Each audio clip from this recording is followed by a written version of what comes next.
What's up everyone, it's Iceman Oz, aka Jay, and in this video, the topic we're going to be going over today regarding Battlefield 1 is whether I believe that the game will be a flop, meaning basically whether the game will be a failure, and by that I mean in terms of commercially and gameplay wise. Now it's a question that a lot of people ask because if you have been hearing some things about the alpha, and if you've been seeing some of my alpha videos, you will know that I've had some issues with the game. Now, again, it is to be expected because it is an alpha. They are going to make changes, but some of the issues that exist in the game are issues that existed all the way through Battlefield 4, and I think that if they couldn't solve it in those years of Battlefield 4, then they're never going to solve it. What do I mean specifically? Well, I mean the netcode first and foremost.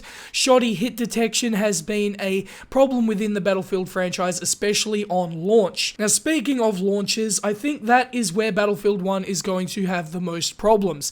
If you look back at Battlefield 3 and Battlefield 4, now Battlefield 3, keep in note, was actually my favorite game in the series, and actually could be argued as one of my favorite games of all time. Even Battlefield 3 had poor netcode when the game released. It had crashing issues, especially for PC players. So I think, now this is my prediction, the great prognosticator Iceman Oz prognosticates that the game will have a terrible launch just like Battlefield 3 and Battlefield 4, but never fear, because I also predict that they will be working on the game relentlessly to get it to where it needs to be. DICE have been known to constantly update their games and constantly add in features into the game and repair things, but obviously, we'd like to hope that the game is good on launch. However, I don't think that's going to be the case based on previous experiences. Now, there is one positive note to go from this, and that is Battlefront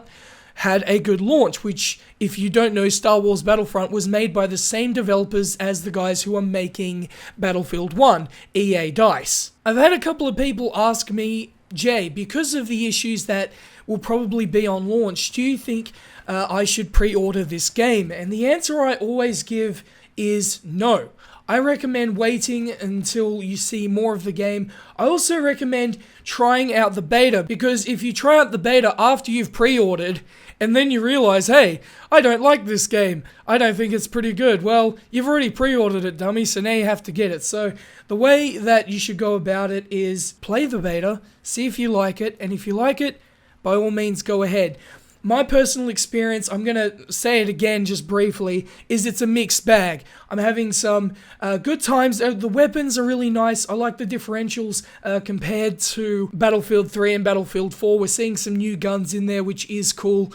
The map is really good that we've tried out on Domination. I think Domination and Team Deathmatch are going to be astounding. I think it will be the standout game modes. Vehicles are not balanced, particularly the heavy tanks, but if you want my thoughts on that, I will leave a link on screen to my video just giving all my overall thoughts regarding the alpha so far. I definitely recommend you guys check that out if you want more of an in-depth regarding the current game. But back to the topic at hand, and that is, will it flop?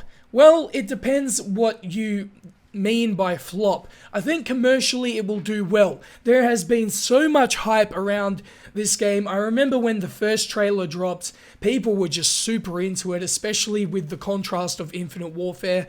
So much love and so much support on it. I think that there are people who are just going to buy it just based off seeing some of these trailers. So I think commercially it's going to do well, like Battlefield Hardline did.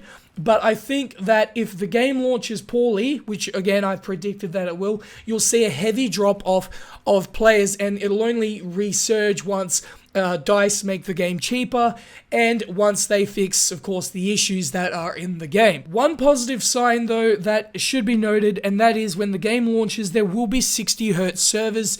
Now, this is really important regarding the tick rate, and it wasn't something that was around in Battlefield 3 and Battlefield 4 when the game launched. It's great to see that it's going to be a mainstay feature as soon as the game releases. This means you'll have generally better hit detection, and hopefully that is the case. Again, again, like I said, there's been inconsistencies. So yeah, that's great that they're making the servers 60 Hz from the launch. It's going to definitely help the gameplay experience regarding netcode. But to sum everything up, the way I see it is like this. If Call of Duty Infinite Warfare is as bad as people are predicting it to be and as bad as it appears to be, then all of the Call of Duty players are going to come over. You've seen it already, right? We've seen people in the Call of Duty community, commentators, community members, make their way over to Battlefield for the very first time. That's not a bad thing, I mean, but it is quite interesting to see, and my point is that you're going to get a lot of sales just by the Call of Duty players on top of the Battlefield players, so the game is bound to be a success, and I'm looking forward to that. I'm looking forward to producing content for you guys regarding it, and I am producing content for you right now regarding Battlefield 1, so if that interests you, be sure to subscribe to this channel for all the latest regarding Battlefield 1. I bring the info first. I bring the best damn commentaries on this website. Okay, that could be disputed, but with that being said, hopefully you guys enjoyed this video, and if you did, please like, share, subscribe, and peace!